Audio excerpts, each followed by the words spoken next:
В России выявлено 6 новых случаев заражения коронавирусом. 4 заболевших находятся в Москве, 1 в Краснодарском крае, 1 в Калининграде.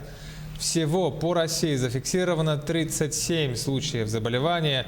Они ранее посещали страны с неблагоприятной обстановкой по коронавирусу.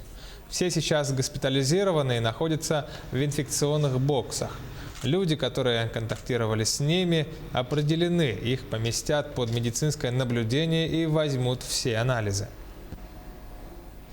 Всего по миру, по данным на 13 марта, число заразившихся новым типом коронавируса превысило 128 тысяч человек. Выздоровели при этом 68 тысяч, более 4,5 тысяч скончались.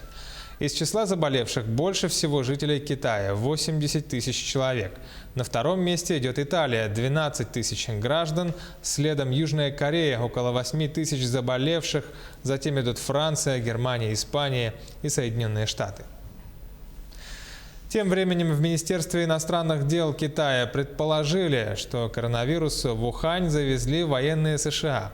Однако представитель китайского внешнеполитического ведомства не уточнил, каким образом коронавирус мог попасть в Ухань по вине американских военных.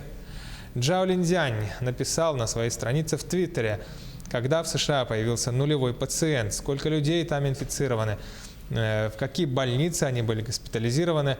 Вероятно, именно американские военные привезли эпидемию в Ухань. Будьте откровенны, обнародуйте данные. США должны все нам объяснить, заявил китайский чиновник.